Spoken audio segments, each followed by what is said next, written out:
A veces la terminamos, a veces no. Depende de qué tan cansados estén o esté yo.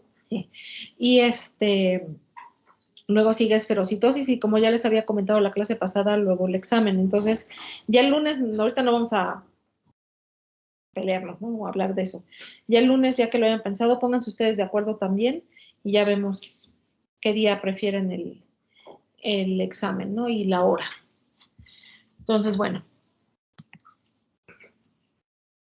Vamos a ver que hay muchos tipos de anemias hemolíticas. Hay varias clasificaciones de anemias hemolíticas dependiendo de su causa, dependiendo de dónde sea la destrucción del eritrocito, dependiendo de cuál sea el problema, si es el eritrocito o fuera, ¿no? Entonces, bueno, una anemia hemolítica se produce por un aumento en la destrucción eritrocitaria con una disminución de la supervivencia del eritrocito a menos de 100 días. ¿Sí? Es decir, en las anemias hemolíticas, la vida media del eritrocito va a estar acortada.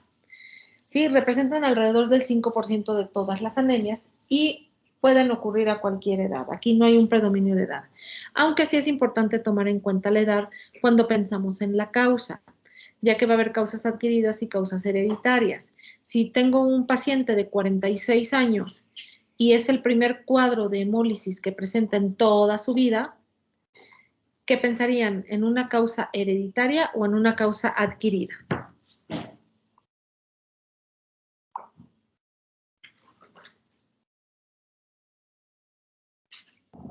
Adquirida. Adquirida, exactamente. Digo, un paciente con alguna anemia hemolítica hereditaria de la causa que sea, no se va a esperar hasta tener 46 años para tener el primer cuadro, ¿no? Entonces, por eso la edad es importante. En general, sobre todo en las hereditarias, el índice de mortalidad va a ser bajo. Esto cambia un poquito con las adquiridas, sobre todo la anemia hemolítica autoinmune, que sí tiene un índice de mortalidad un poquito más alto. Y bueno, vamos a tener pacientes, por ejemplo, los pacientes con talasemia y rasgo talasémico, que no van a tener anemia, pero sí tienen hemólisis. La anemia se va a desarrollar cuando la destrucción de los eritrocitos sobrepasa la capacidad eritropoyética de la médula. Es decir, cuando los eritrocitos se destruyen más rápido de lo que la médula puede reponerlos. Sí, esto es importante, les digo, sobre todo cuando en las anemias hemolíticas hereditarias que son un rasgo o que son poco penetradas, hay pacientes que a pesar de que tienen hemólisis, pues bueno, no desarrollan anemia porque finalmente su médula ósea tiene la capacidad de reponer los eritrocitos que se están rompiendo, pero sí va a haber datos bioquímicos de hemólisis. Sí, ahorita los vamos a ver.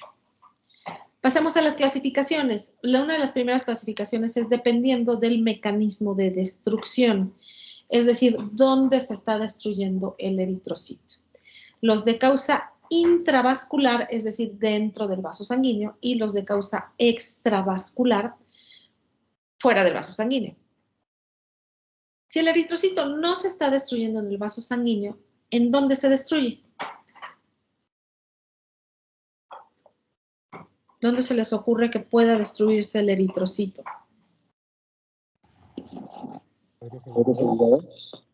¿En dónde? ¿Podría ser hígado? Bueno, sí puede ser el hígado en situaciones especiales. Hay otro órgano que sería más bien el primero. Este sería más el segundo, vamos a decir. El vaso, exactamente. Cuando hablamos de hemólisis extravascular, estamos hablando que los eritrocitos se están destruyendo principalmente en el brazo. Brazo no, vaso. Finalmente, también el hígado puede hacer esa función porque también tiene muchos macrófagos, pero el principal sería el vaso. La mayor parte de las anemias hemolíticas que son intravasculares, aunque se pueden combinar los dos mecanismos, la mayor parte de las veces la causa va a ser extracorpuscular o extrínseca, ¿sí? Y las extravasculares, la mayor parte de las veces van a ser de causa intracorpuscular o intrínseca. ¿A qué creen que se refiere esto de extracorpuscular o intracorpuscular?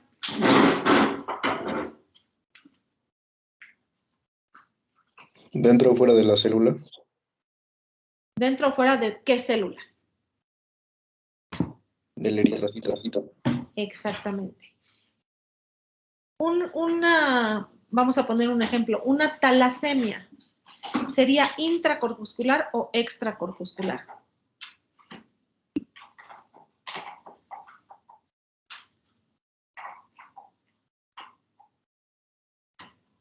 ¿Sería de causa intra o extracorpuscular? ¿Qué se les ocurre? Si recuerdan, las talasemias son las enfermedades en las que no se produce la hemoglobina de forma correcta porque no hay cadenas de globina. La vamos a ver más a fondo, pero bueno, ya habíamos platicado un poquito de ella. ¿Sería intracorpuscular? Sería intracorpuscular, exactamente. Ahí el enfermo es el eritrocito. A diferencia de, vamos a decir, una anemia hemolítica autoinmune, que se produce un anticuerpo que se le pega al eritrocito y por eso se destruye. ¿Sí? ¿Sí vemos la diferencia? A mí no me quedó Sí, muy claro. doctora. ¿Cómo? A mí no me quedó muy claro. Ok, las de causa intracorpuscular o intrínsecas es cuando el eritrocito está dañado. Su hemoglobina está mal, como en las talasemias o la drepanocitosis. Su membrana está mal, como en la esferocitosis. Su sistema enzimático está mal. Entonces, el eritrocito se destruye sin que nada lo agrada, sino porque él intrínsecamente está dañado. Y las extracorpusculares son las de origen fuera del eritrocito. Es decir, el eritrocito es completamente sano, pero algo que está afuera lo está dañando. Un ejemplo sería la anemia hemolítica autoinmune o la hemoglobinuria paroxística nocturna, que es el complemento, el que destruye al eritrocito. ¿Sí? Sí, ya. Gracias, doctora. De nada. ¿Alguien más tiene alguna duda hasta aquí?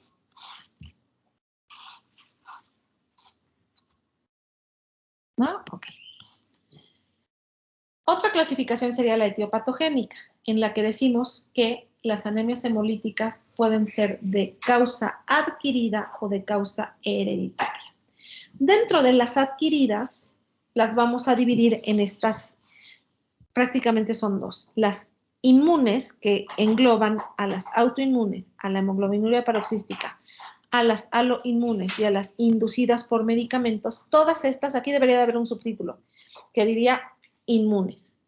Y todas las de causa no inmune, que son estas que están aquí, que ahorita voy a hablar de ellas. Dentro de las inmunes hay por autoanticuerpos, por anticuerpos aloinmunes, la hemoglobinuria paroxística, que es por el complemento, y las inducidas por medicamentos, que vamos a ver al final, que también es por anticuerpos. Yo les pregunto, ¿cuál es la diferencia entre un anticuerpo autoinmune y un anticuerpo aloinmune? La procedencia del anticuerpo. A ver, explícamelo.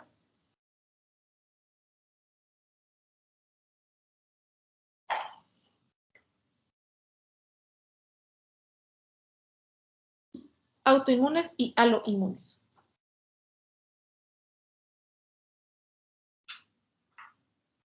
No, nadie se anima. Sin miedo.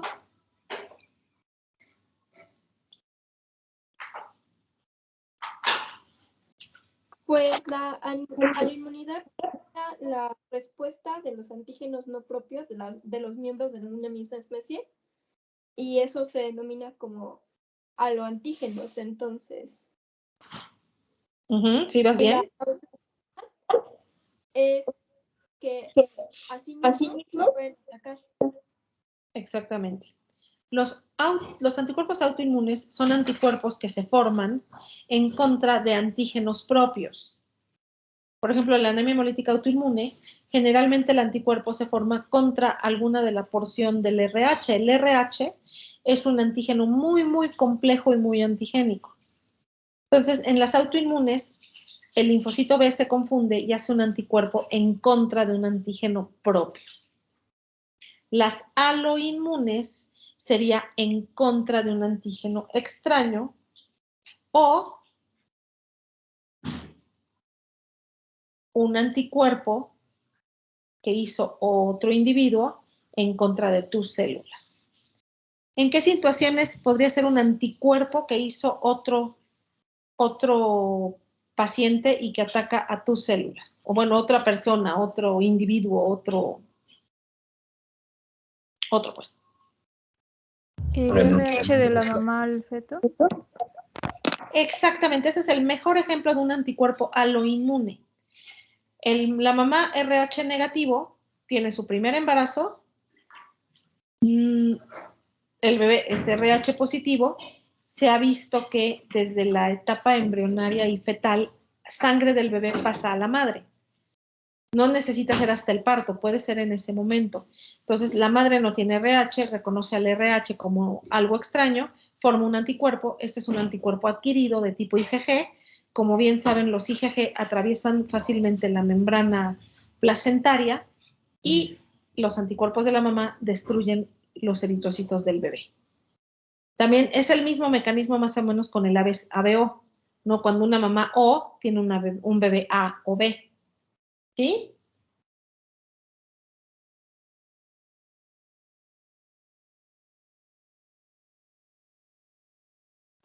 Sí, doctora.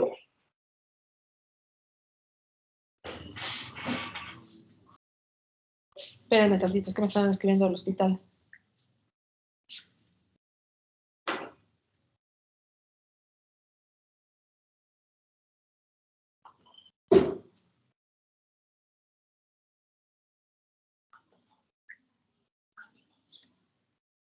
Espérame tantito, aguántame un segundo.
Perdón, muchachos. Entonces, ¿en qué me quedé? Estábamos en lo de autoinmune y aloinmune, ¿verdad?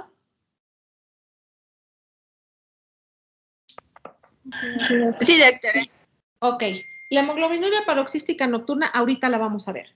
Ese es ahí el malo del cuento es el complemento. Y las inducidas por medicamentos también las vamos a ver. Las no inmunes, estas solo se las voy a mencionar en este momento. Aquí en las no inmunes el problema, la destrucción del eritrocito, no tiene que ver con anticuerpos, sino más bien con procesos más bien físicos, ¿sí? Aquí vamos a tener a todas las anemias microangiopáticas. ¿A qué les suena microangiopáticas?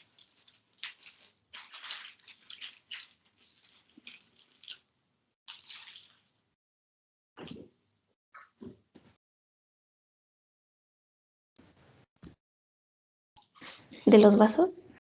Exactamente. Entonces, algo pasa en los vasos, en la vasculatura más pequeñita, que le obstruye el paso a los eritrocitos y los eritrocitos se destruyen.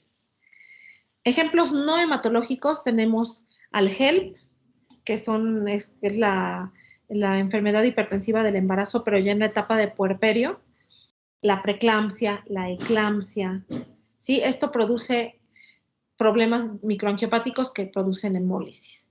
Por infecciones ya la vimos, el mejor ejemplo sería el paludismo. Los dos que siguen es el síndrome urémico hemolítico y la púrpura trombocitopénica trombótica. No confundir con la PTI, esta es PTT. En el síndrome urémico son dos enfermedades muy, muy parecidas. En la primera, el síndrome urémico hemolítico es más frecuente en los niños. Generalmente se debe a infecciones por E. coli que producen una toxina que hace que se hagan trombos plaquetarios en la microvasculatura y eso hace que se destruyan los eritrocitos. Los trombos plaquetarios producen insuficiencia renal y bueno, aquí el tratamiento es hemodiálisis y antibióticos. En la púrpura trombocitopénica trombótica, esta es una enfermedad completamente hematológica. Aquí se forma un anticuerpo en contra de una enzima que se llama DAMPS13, que es la que se encarga de recortar al factor de von Willebrand. Si ustedes recuerdan, el factor de von Willebrand es el que se mete en el subendotelio para hacer la agregación, la adhesión plaquetaria. O sea que el receptor del factor de von Willebrand se encuentra en las plaquetas. Ustedes imagínense un factor de von Willebrand, así como un cabello largo, circulando ahí. No hay quien lo recorte para que no dé problemas y se pueda meter al subendotelio. Entonces, esto activa las plaquetas y se forman trombos plaquetarios que hacen isquemia transitoria en diferentes lugares, como el cerebro, el riñón. Entonces, los pacientes con PTT hacen lo que decimos una pentada, que es la anemia hemolítica microangiopática por los trombos plaquetarios. Los trombos plaquetarios consumen plaquetas, causa trombocitopenia, alteraciones neurológicas intermitentes por la isquemia de los trombos plaquetarios en el cerebro, insuficiencia renal aguda y fiebre. ¿Sí? Estas dos enfermedades, ambas tienen una mortalidad muy, muy, muy alta. Estamos hablando de que la PTT sin recambio plasmático tiene una mortalidad del 90%, igual que el síndrome urémico hemolítico sin hemodiálisis, ¿no? Entonces, bueno, estas dos enfermedades, lo bueno es que son raras. Nosotros al año tendremos un paciente, a veces se pasa un año y no tenemos ninguno. También se puede dar microangiopatía en los pacientes post-trasplantados por la quimio, ¿no? Pero bueno, las no inmunes son, vamos a decirles, más raras. Y bueno, el hiperesplenismo que ya sabemos, ¿no? El vaso crecido atrapa células, no solamente eritrocitos, sino todas. Dudas de las adquiridas, que bueno, vamos a ir viendo unas por unas, pero ahorita de la clasificación, ¿alguna duda?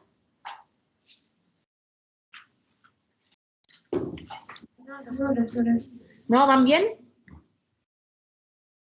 Ok. Siguiendo con la clasificación etiopatogénica, tenemos las hereditarias. Las hereditarias se dividen en tres grupos principalmente, que es las hemoglobinopatías, que como su nombre lo dice, es cuando la hemoglobina está mal, cucha, mal hecha, fea. De esta vamos a hablar de dos, que es la hemoglobina S, que es la drepanocitosis, y las talasemias. En segundo lugar, tenemos las enzimopatías, que es cuando hay problemas con los sistemas enzimáticos que tiene el eritrocito. Ya sabemos la glucólisis anaerobia, la vía de las pentosas fosfato o hexosa monofosfato, ¿sí? Que recuerden que es para amortiguar. Vamos a ver, de la glucolítica es la deficiencia de piruvato sinasa, la más frecuente, y de la hexosa monofosfato es la deficiencia de glucosa 6-fosfato deshidrogenasa. Esas son las más frecuentes. Y finalmente están las membranopatías o alteraciones de la membrana, que es la esferocitosis, la eliptocitosis, la estomatocitosis. Hay eliptocitosis estomatocítica, hay un montón. Ahorita vamos a ver una lista. De estas, la más frecuente es la primera, la esferocitosis. Entonces, ¿alguna duda de las clasificaciones?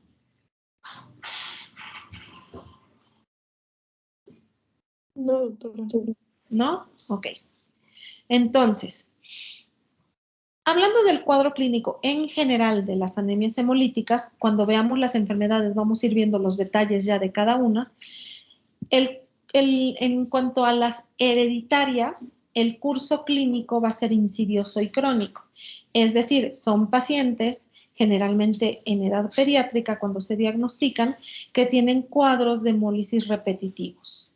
Si llega una mamá y le dice, oiga, doctor, ¿usted cree que a mi hijo ya le dio 3 veces hepatitis? ¿Qué opinan? ¿Te puede dar 3 veces hepatitis en un año?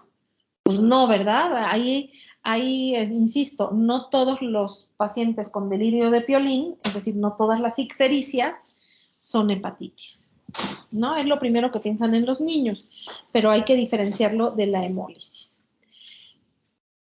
En los pacientes con anemias hemolíticas hereditarias de curso muy crónico van a tener muy frecuentemente litiasis vesicular y esto se debe al exceso de bilirrubinas, ¿no? No es difícil imaginárselo.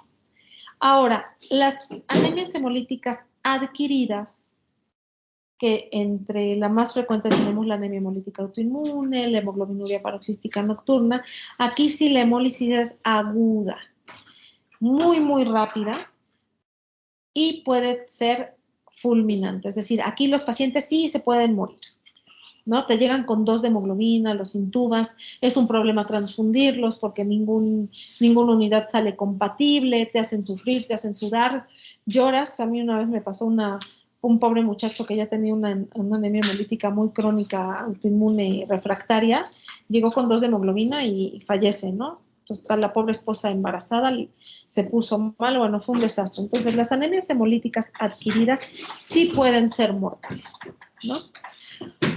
El cuadro clínico va a estar dominado por la ictericia, obviamente el síndrome anémico, palidez, astenia, dinamia. Si es una anemia aguda, pues coranémico. ¿Sí? La ictericia va a estar caracterizada por aumento de la bilirrubina indirecta, la destrucción celular eleva la DHL. Y recuerden, las anemias hemolíticas son de las anemias que son regenerativas. Por lo tanto, ¿cómo van a estar los reticulocitos?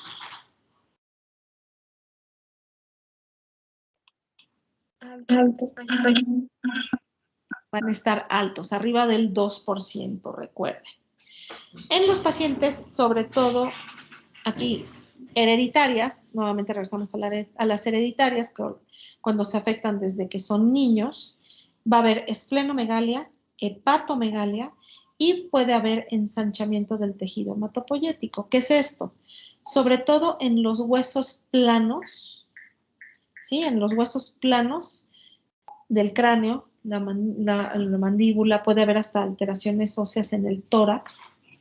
¿Por qué? Porque la médula ósea finalmente está reponiendo o trabajando a marchas forzadas, el tejido hematopoyético se ensancha y en un niño que los huesos todavía no están completamente formados, causa alteraciones óseas en el cráneo, en la mandíbula. Ahorita vamos a ver unas fotos y lo que se conoce como cráneo en cepillo. Y bueno, la edad de inicio ya dijimos porque era importante, ¿no? Si es un niño, pues lo más probable es que son hereditarias. Si es un adulto, lo más probable es que sea adquirida. Ahora, no se casen tampoco con eso. Hay niños que hacen adquiridas, ¿no? Y hay pacientes adultos que nunca jamás van al doctor, aunque se pongan amarillos, y llegan ya de adultos. Ok. Bueno, ahí está, ¿no? El cuadro clínico. ¿Está ictérico este paciente? Sí, por supuesto. Claramente, ¿no? Igual el plasma y se ve ictérico. Aquí esta chiquilla chillona, ¿qué les están mostrando aquí en negro, pintado? Hepato y esplenomegalia. Hepato y esplenomegalia. Si ustedes ven la cabeza de este paciente, se llama cráneo en torre. Está como muy alargado. Sí, los ojos se ven bajos, el maxilar se ve como también alargado. Y si ustedes ven la radiografía de cráneo, es una radiografía de cráneo normal.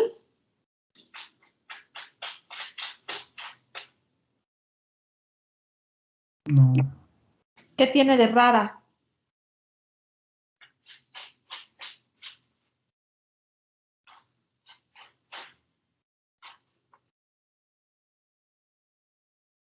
¿Cómo ven la tabla externa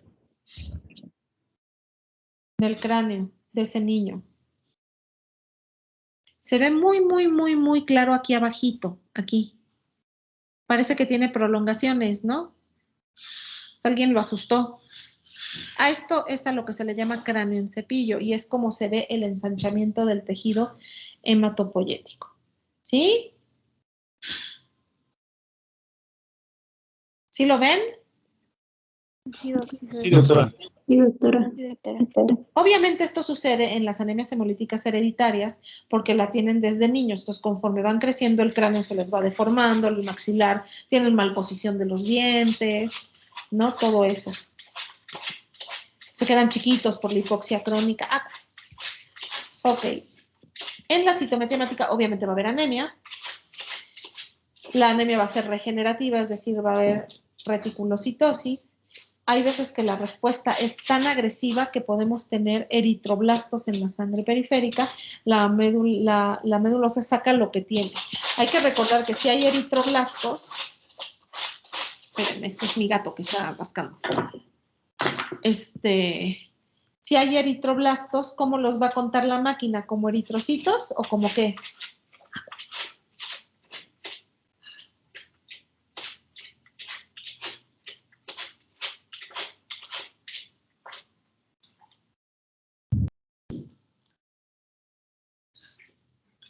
¿Cómo que creen que cuenten los eritroblastos a la biometría hemática, digo, el citómetro? En la biometría hemática, ¿cómo que los contarán?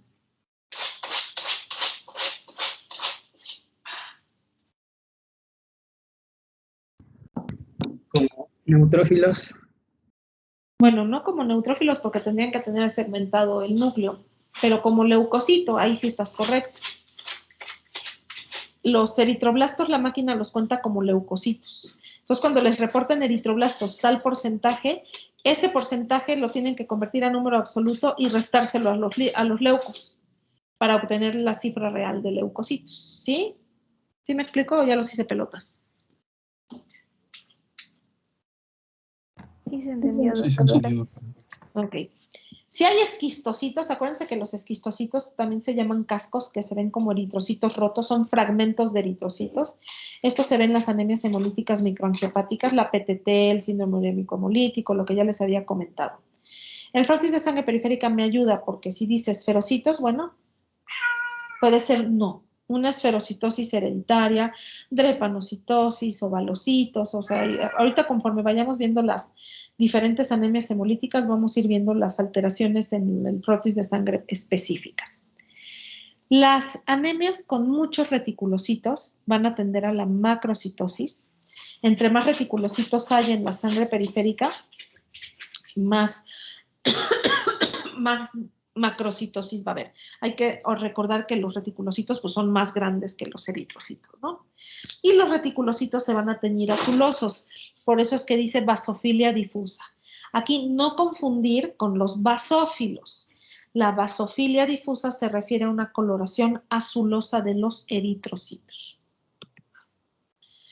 Bioquímicamente, bueno, ya dijimos, aumento de la bilirrubina indirecta, la DHL por destrucción celular. Acuérdense que la DHL se eleva siempre que hay destrucción celular. Y si el mecanismo de destrucción es principalmente intravascular, vamos a tener hemoglobina libre en el plasma, hemoglobinuria, que no hay que confundir con hematuria. ¿Cuál es la diferencia entre hemoglobinuria y hematuria?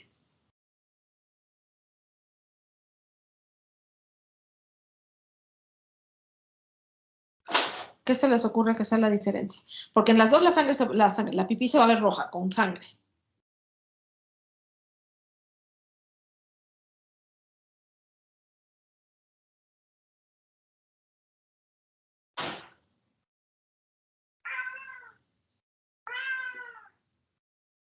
¿Qué se les ocurre? Pues como tal, en la orina hay hemoglobina, ¿no? Exactamente. Cuando hay hematuria, lo que les reportan son eritrocitos, completitos. Y hemoglobinuria, en la tira del ego, tiene un cuadrito que dice hemoglobina. Entonces, no es lo mismo hemoglobinuria que hematuria, ojo con eso. ¿Sí? Las aptoglobinas es una proteína que se encarga de llevar a la hemoglobina libre a los macrófagos a que se degrade. Entonces, en una anemia hemolítica de predominio intravascular, las aptoglobinas van a disminuir mucho, se van a consumir. Y la hemoglobina se deposita en el riñón y libera hemosiderina y hacen hemosideриnuria. Ahorita vamos a hablar más de eso. Entonces, aquí tengo un paciente con anemia, con la DHL aumentada, la bilirrubina indirecta aumentada, las aptoglobinas disminuidas y los reticulocitos aumentados. es decir, una anemia regenerativa. Si es todo esto no, bueno, es otra causa, pero es sí, va a ser hemólisis.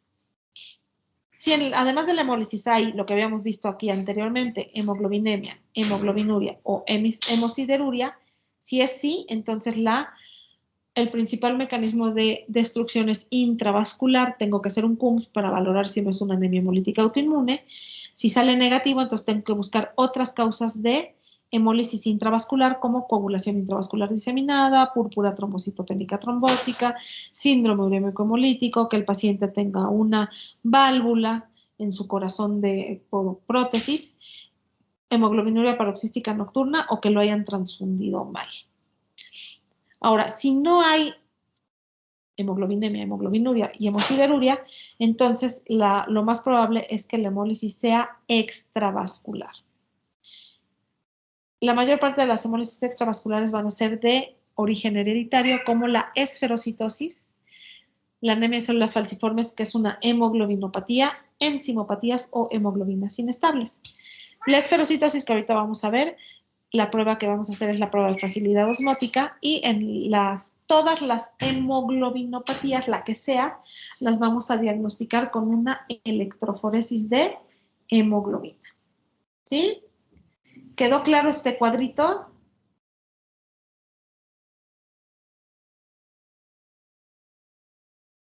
Sí, doctora. Ok, luego vamos a ir viendo ya las enfermedades más frecuentes una por una. Y vamos a empezar con las membranopatías. Las membranopatías, aquí va a haber un defecto en la estructura o bien en la función de los componentes de la membrana del eritrocito, lo cual va a hacer que el eritrocito se destruya de forma prematura. Hay que recordar que el eritrocito tiene que tener un exceso de volumen en relación al revés, un exceso de superficie en relación al volumen. O sea, tiene que tener la capacidad de deformarse, tener una membrana muy elástica, porque finalmente el eritrocito va a atravesar capilares que miden de 2 a 3 micras. ¿Cuánto mide el eritrocito?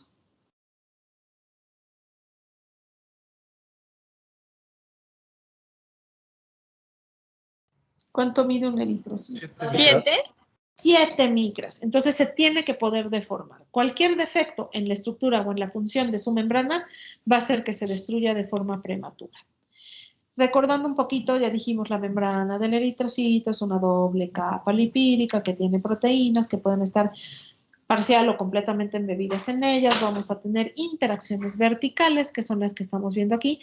La banda 3 con la anquirina y la espectrina forman como una columna. Aquí hay otras, ¿no? La glicofonina beta con la banda 4.1 y la actina, ¿no? Y junto con la espectrina. Entonces, si yo, vamos a decir, como en este caso, tumbo a la anquirina, vamos a decir que este paciente no heredó los genes que se requieren para sintetizar anquirina. Eso es como tumbarle una columna a un edificio, va a desestabilizar la doble capa lipídica y va a hacer que se empiece a perder material de la membrana. Si se pierde poco a poco el material de la membrana, el eritrocito, en vez de tener una forma de disco bicóncavo, va a ir perdiendo superficie y se va a convertir en un, ¿cómo se llaman estos?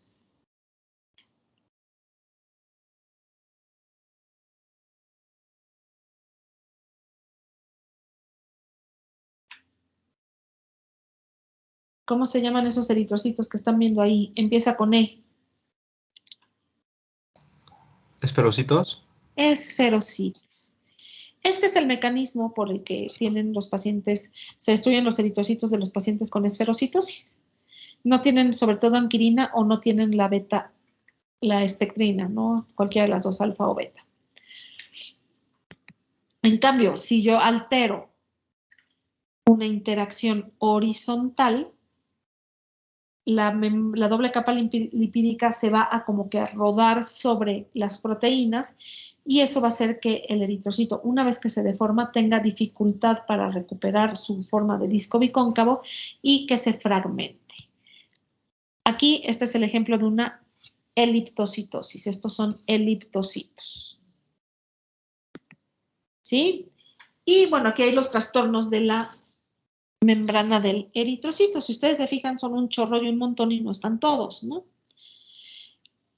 Vamos a hablar del más frecuente de las membranopatías hereditarias, que es la primera, la esferocitosis hereditaria, pero hay hereditaria común, ovalocitosis, elictocitosis estomatocítica, y así nos vamos, ¿no? Y bueno, de las adquiridas, la más frecuente es la hemoglobinuria paroxística nocturna. Hay algunas que se relacionan a hepatopatía, a los pacientes cirróticos, que se ven formas de eritrocitos alterados y esto sobre todo por síntesis de proteínas, ¿no? Que hace el hígado. Pero bueno, la más frecuente de las adquiridas es la hemoglobinuria paroxística nocturna, que son las dos que vamos a ver el día de hoy para no aburrirlos. Entonces, bueno, tengo que la esferocitosis hereditaria es un grupo de padecimientos hereditarios que se caracterizan por un defecto en el citoesqueleto del glóbulo rojo o eritrocito, lo cual va a condicionar una hemólisis que puede ser de intensidad variable. Esta es una de las enfermedades en las que se habla de penetrancia, ¿sí? Sí, ¿han escuchado ese término en cuanto a las enfermedades hereditarias?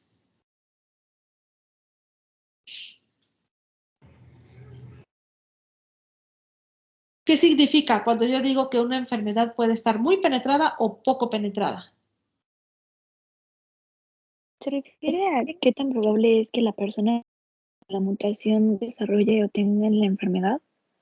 Exactamente, es más, es qué tanto el genotipo se traduce en un fenotipo, ¿no? Y aquí entra el mosaicismo y todas esas cosas que les gustan a los genetistas, ¿no? Entonces, aquí esta es una herencia, ahorita vamos a ver la mayor parte de las veces autosómica dominante, ¿sí? Entonces, un paciente que tiene mucha penetrancia va a presentar muchos datos de la enfermedad, a diferencia de uno que tenga poca penetrancia.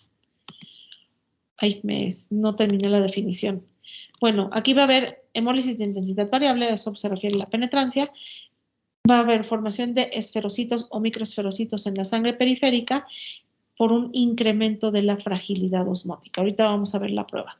Y bueno, estos pacientes responden muy bien a la esplenectomía finalmente porque este es el órgano donde hay mayor destrucción. ¿Sí? Su forma de heredarse en el 75, hasta el 75% de los casos es autosómica dominante, ya dijimos con penetrancia variable. Hay algunos casos que son autosómicas recesivas. Si yo tengo una familia y la mamá tuvo esferocitosis y el patrón de herencia de esa familia es autosómico dominante, ¿qué porcentaje de sus hijos van a tener la enfermedad?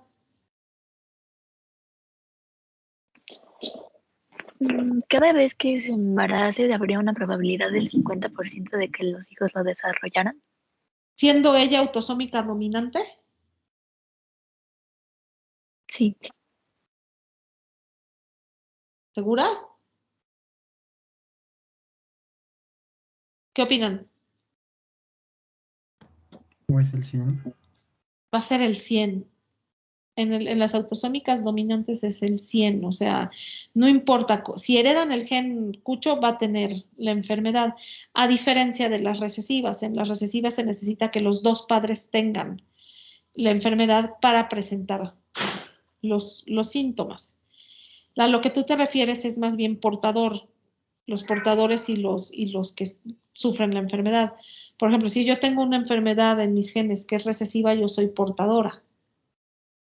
Y ahí sí puede que la mitad de mis hijos lo tengan si me junto con otro portador. No sé si me explique. Lo vamos a hablar un poquito más cuando veamos la hemofilia y cosas así. Pero en una autosómica dominante se hereda forzosamente el 100%, ¿sí? Y bueno, no hay que olvidar las mutaciones de novo. Las mutaciones de novo es en una familia que no hay historia familiar, bueno, aparece. Y eso sucede con la esferocitosis, con las hemofilias, con un montón de enfermedades, ¿no?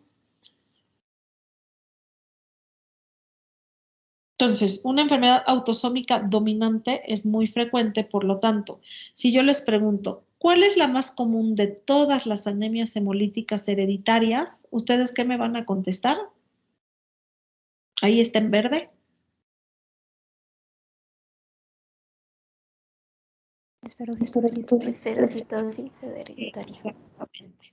Un caso en cada 5.000 personas. La esferocitosis hereditaria es la más frecuente de todas las anemias hemolíticas hereditarias en general. Sí, luego ya vamos a hablar de cada tipo específico, ¿no? Esta me da flojera, entonces lo vamos a leer en otra. El defecto principal de los pacientes con esferocitosis es la deficiencia de anquirina o de espectrina alfa y beta, aunque también puede faltar la banda 3 y la banda 4.2, pero las más frecuentes son las que están en amarillo. Y esto es lo que estaba en letras en la otra. Aquí tengo un defecto primario de la membrana del eritrocito. Vamos a decir que no tiene anquirina. Entonces, este paciente, sus eritrocitos no tienen anquirina, eso va a hacer que la membrana del eritrocito sea inestable y se empiece a perder poco a poco pequeños fragmentos de la membrana, de tal forma que va a haber una disminución de la superficie en relación al volumen. Se van a empezar a formar esferocitos, aquí es F en vez de P. Los esferocitos tienen una disminución en la deformabilidad, por lo tanto se van a retener en el vaso. Por eso es que los pacientes con esferocitosis que tienen muchos cuadros repetitivos de hemólisis hacen esplenomegalia. Una vez que se atoran los eritrocitos en el vaso, se llaman eritrostasis. Al estar ahí estáticos, quietos, empieza a fallar la glucólisis anaerobia, lo cual va a llevar a disminución del ATP. Al disminuir el ATP, no se pueden cumplir las funciones normales de la membrana, se pierde más membrana y se hace un círculo vicioso. Igual, acuérdense que para que funcione la vía de las pentosas se requiere de ATP. La vía de las pentosas se encarga de amortiguar. Como ya no amortigua, hay disminución del pH, daño inducido por ácidos o acidosis más bien de la membrana, mayor pérdida de eritrocitos y finalmente al quedarse atorados en el vaso viven muchos macrófagos, hay un mayor contacto de los eritrocitos con los macrófagos, por lo tanto hay mayor destrucción, ya sea por fagocitosis o por lisis osmótica. Entonces, esta es la razón por la que se rompen los eritrocitos de los pacientes con esferocitosis. ¿Alguna duda hasta aquí?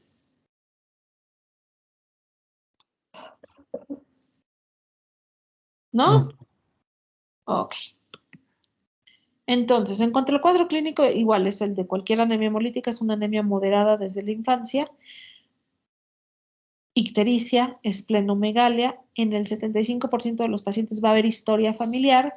Al haber tantas bilirrubinas, bueno, hacen litiasis vesicular.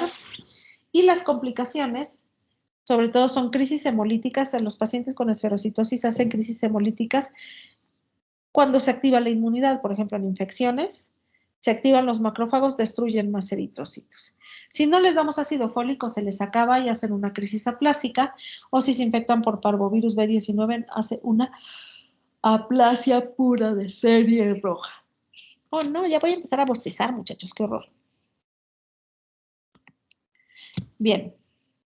El diagnóstico, al ser un patrón de herencia autosómico dominante, la mayor parte de las veces hay historia familiar. ¿No? Le preguntas a la señora, oigan, alguien en la familia que se pusiera amarillo y se queda. Ah, sí, cierto. Yo me ponía amarilla de niña, doctora. A los 7 años me quitaron el vaso. Y dices, ay, esa esferocitosis ya está fácil, ¿no? La anemia hemolítica, dijimos, es crónica con esplenomegalia. Va a haber esferocitos aquí. El patrón de la anemia generalmente es normocítico, normocrómico. Y bueno, el diagnóstico en la mayor parte de las veces o de los hospitales o de las clínicas se hace por medio de una prueba que es de fragilidad osmótica. Lo que se hace es muy padre porque agarran sangre testigo, o sea, una sangre sana, que ellos saben que es sana, con la sangre del paciente, que sería la sangre problema, y van así en forma paralela exponiendo a los eritrocitos a diferentes concentraciones de cloruro de sodio, de tal forma que hacen que el eritrocito se hinche. Son hipotónicas, ¿no? Se hincha el eritrocito. Un eritrocito que tiene problemas o defectos de su membrana se va a alisar antes del eritrocito normal. Lo grafican con el espectrofotómetro y ya con eso ven la lisis y ya lo grafican, ¿no? Si se rompen antes, pues tiene fragilidad osmótica positiva. ¿Alguna duda hasta aquí?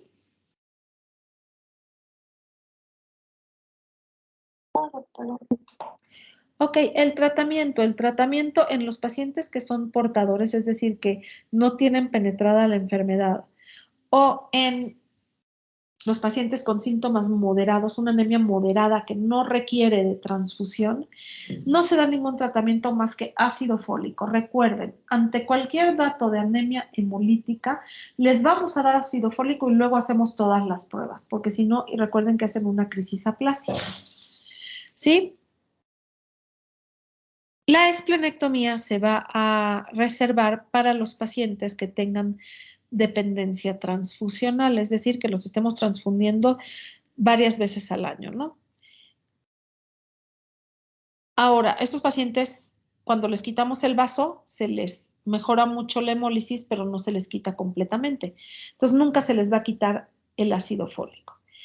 Y bueno, si es un niño, obviamente me tengo que esperar a que cumpla los 6 años de edad, porque no hay que olvidar la otra función del vaso. ¿Cuál es la otra función del vaso, además de colar la sangre?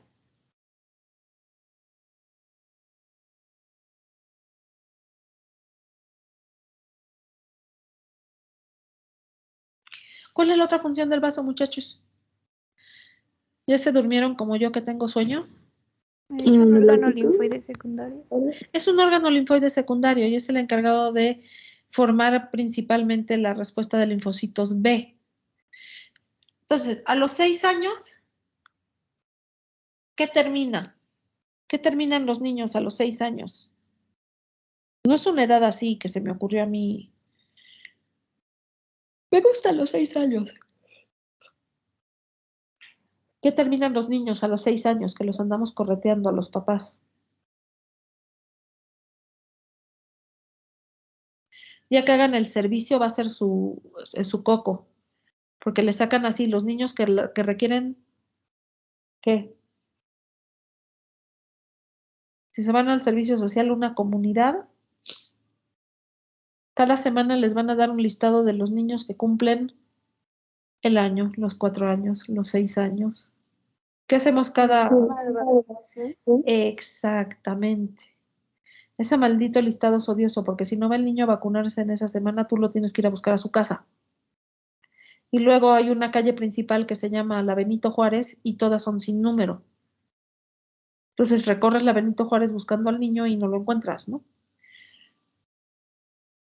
Anécdotas divertidas del servicio social. Entonces, una vez que termina el esquema básico, el básico de vacunación, que bueno, ahora se extiende hasta los 12 años por aquello de la última vacuna que les ponen, sobre todo a las niñas, que es la del VPH.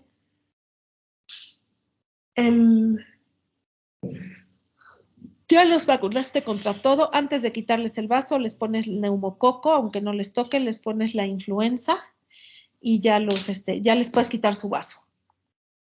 Actualmente la mayor parte de las guías de práctica clínica recomiendan que esperes hasta los 10 años. Pero hay pacientes que no se puede porque se tienen que estar transfundiendo cada 15 días y los vas a matar de hemosiderosis. Entonces lo puedes hacer a partir de los 6 años. ¿Dudas o preguntas de la esferocitosis?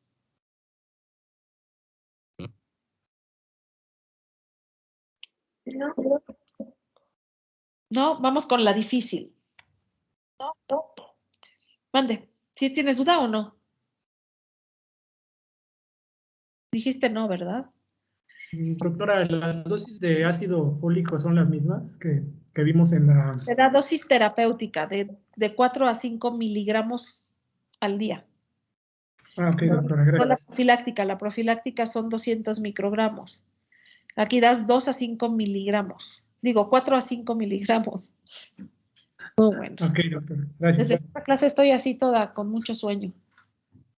Bueno, pasamos a la hemoglobinuria paroxística nocturna. Es un nombre muy largo, entonces de hoy en adelante le vamos a decir HPN. La HPN es uno de los primeros padecimientos clonales de los que vamos a hablar. ¿Sí? Entonces vamos a empezar por definir qué es un padecimiento clonal. ¿A qué le suena?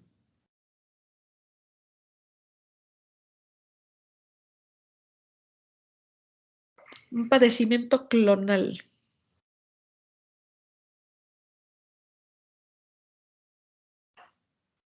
Que se multiplica. En cierta forma, sí. Vamos a ver. Tenemos en nuestra médula ósea cierto número de células madre pluripotenciales, ¿de acuerdo? Todas las hijas de esa célula madre son su clona, vamos a decir. ¿Qué pasa si, vamos a decir, tenemos 10 células madre, por dar un número así fácil, y mutan? Lo que sucede en esta enfermedad es que se van a perder los controles que tienen nuestras células normalmente para protegerlas del complemento. Entonces, se pierde el gen que produce esas, vamos a llamarle antenitas, en una célula madre. ¿Qué va a pasar con todas sus hijas?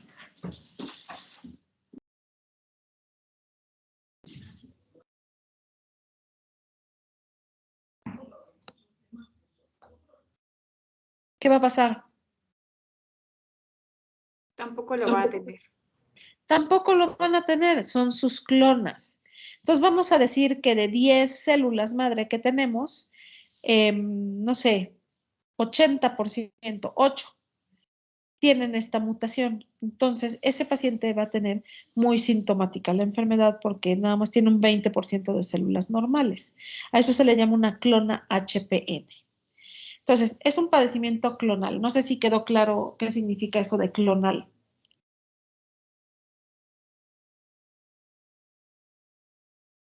¿Sí?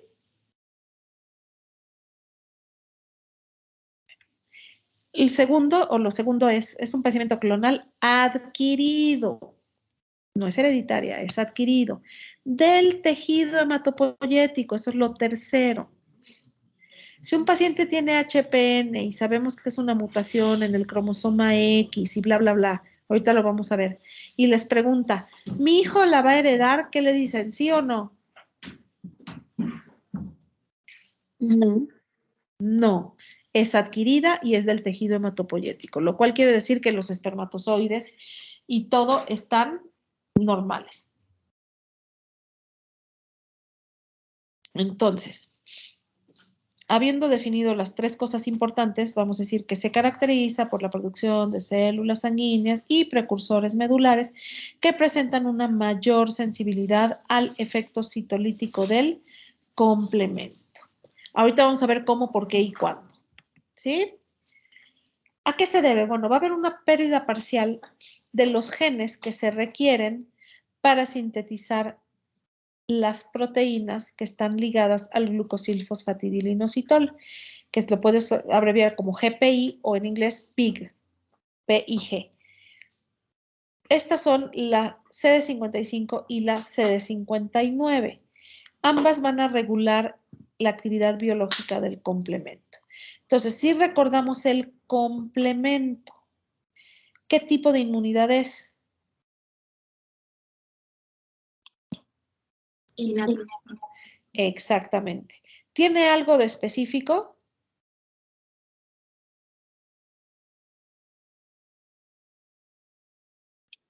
No. Nada de específico, ¿no? Entonces, si se activa el complemento, agarra parejo. Entonces, nuestras células sanguíneas tienen el CD55 y el CD59 para protegerse del complemento. Si hay una pérdida de los genes, ya sea parcial o total, ¿qué va a pasar? Si no tienen el CD55 y el CD59 esas células, pues si se activa el complemento, ya les tocó bailar con la más fea, ¿no? Porque ya se murieron.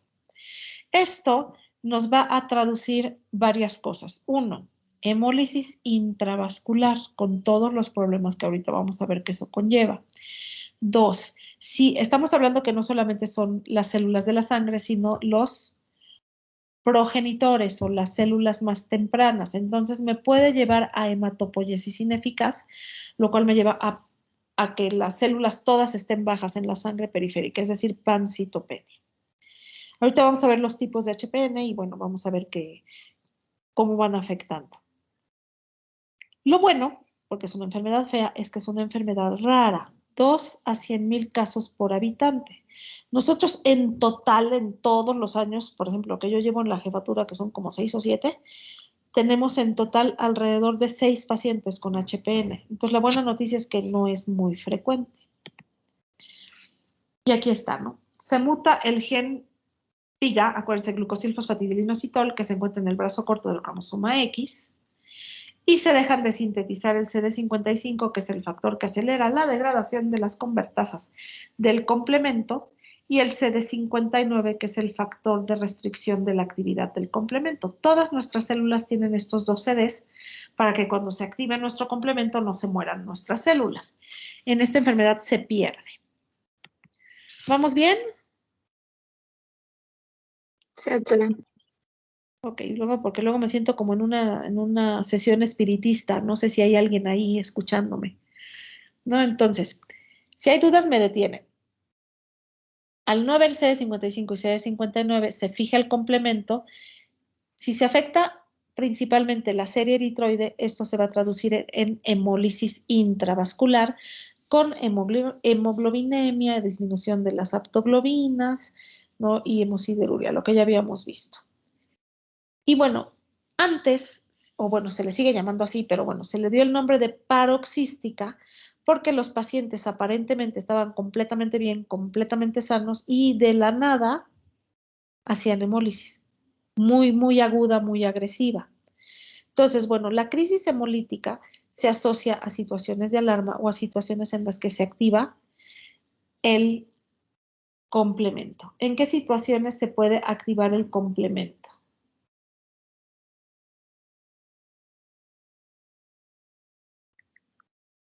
En infecciones. Infecciones. Exactamente. Entonces les da una infección de vías urinarias, mocos, tronadera de eritrocitos, o les da una gripa y otra vez tronadera de eritrocitos. Por eso es que le llamaban paroxística. ¿Sí me explico? Sí. Entonces, se le llamaba nocturna o se le sigue llamando nocturna, pero bueno, ya nos dimos cuenta que no es paroxística y que tampoco es nocturna, porque lo que sucedía es que en la mañana el paciente se levantaba, orinaba y veía que su sangre era, que su orina, perdón, era muy roja. Conforme pasaba el día, pues no se ponía tan roja. Y esto es, recuerden que la primera orina es la que se concentra. Entonces, obviamente salía mucho más roja la orina en la mañana. Y pensaban que la hemólisis era en la noche. Pues ya nos dimos cuenta que no, pero bueno, ya se le quedó el nombre, ni modo. Entonces, ya vimos varios problemas que tienen estos pacientes. Uno es la hemólisis, otros que pueden hacer citopenias, hasta pancitopenia. El tercer problema que pueden tener, y es derivado de la hemólisis intravascular, al haber hemólisis intravascular hay hemoglobina libre. La hemoglobina libre tiene dos mecanismos para irse a metabolizar. El primero es el que ya les había mencionado, que es el de las aptoglobinas. Forman dímeros con la aptoglobina. La aptoglobina, su receptor está en el macrófago, que es el CD163. Llegan al macrófago y el macrófago degrada la hemoglobina a bilirrubina indirecta. Se acabó el problema.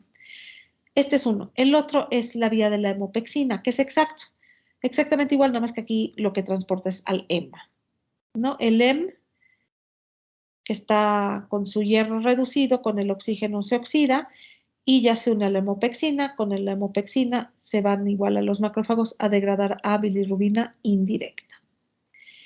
El problema es que estos dos mecanismos se pueden sobrepasar, se saturan. Una vez que hay mucha hemoglobina libre en el plasma y no tenemos cómo metabolizarla, la hemoglobina libre inactiva el óxido nítrico. ¿Qué hace el óxido nítrico? Vasodilata. Vasodilata. Entonces, se depleta el óxido nítrico, hay vasoconstricción por disfunción del músculo liso. El M, que está ahí con su hierro ahí todo oxidado, va a producir peroxidasas, va a producir un efecto proliferativo y causar daño endotelial.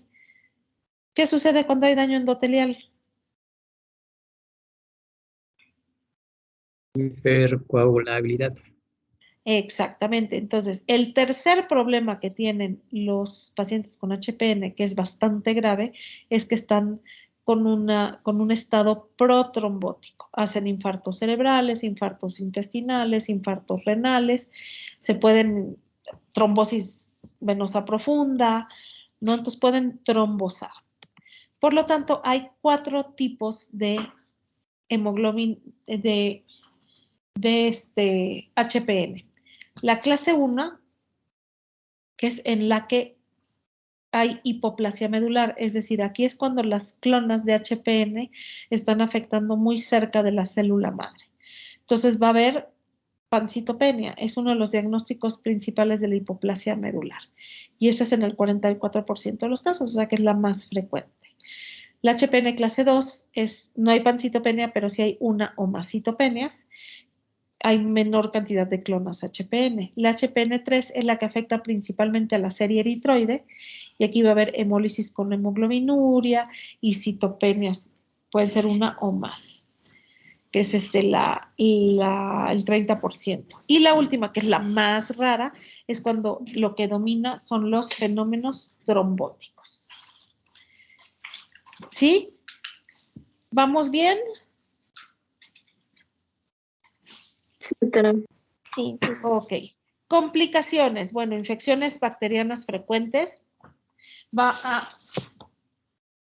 producir activación frecuente del complemento y cuadros de hemólisis frecuentes.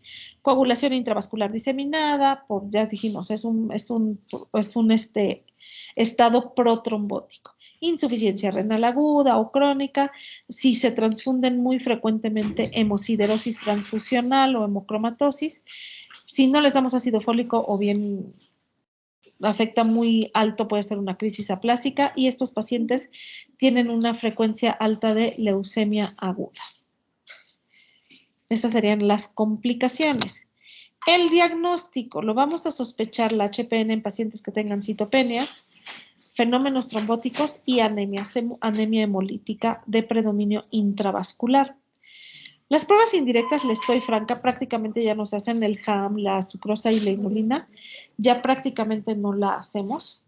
El diagnóstico actualmente, el gold estándar para el diagnóstico es la citometría de flujo.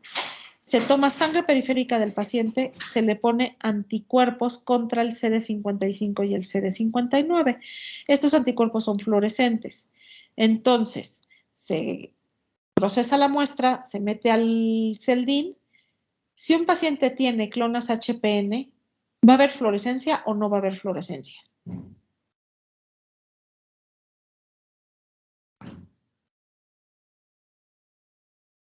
O sea, ¿se van a prender las células o no se van a prender?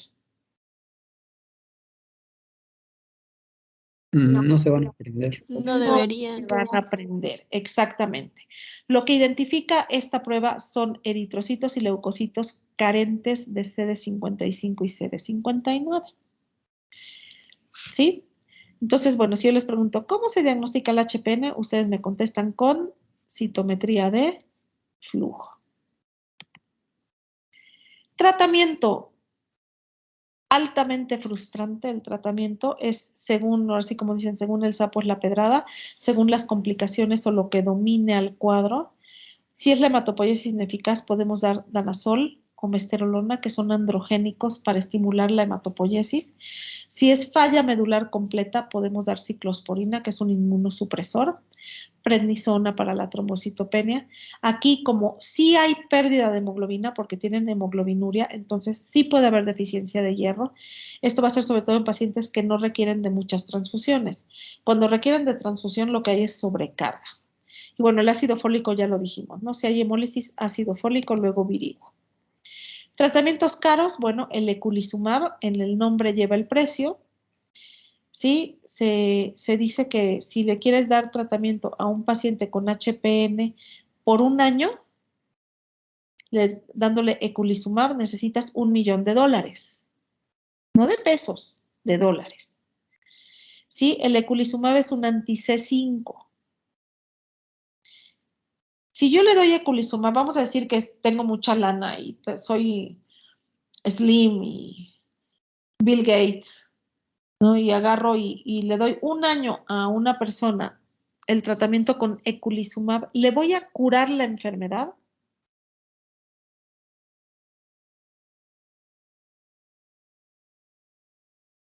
Échense el volado, ¿sí o no?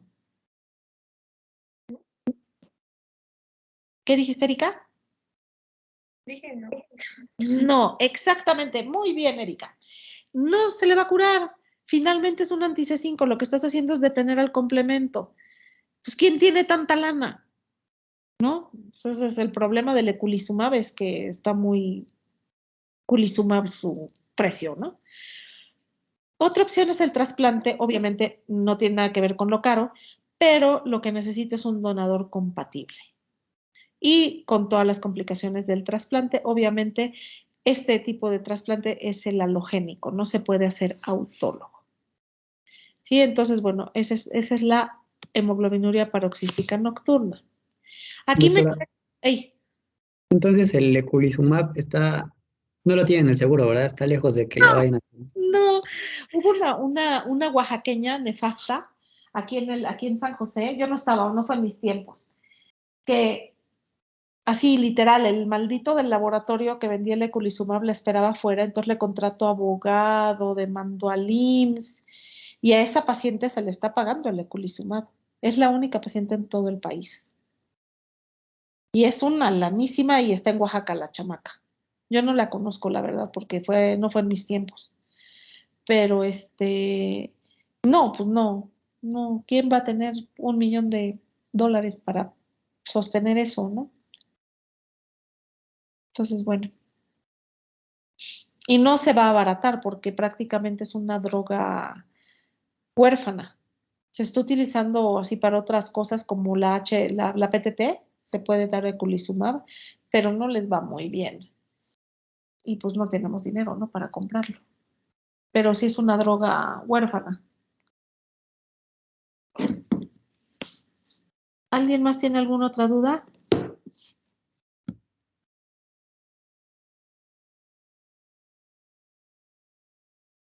¿No?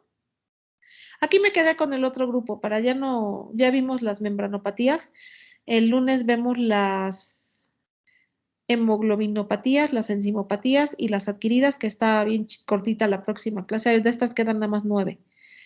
El miércoles yo creo que vemos la eritrocitosis y hacemos los ejercicios con los casos clínicos.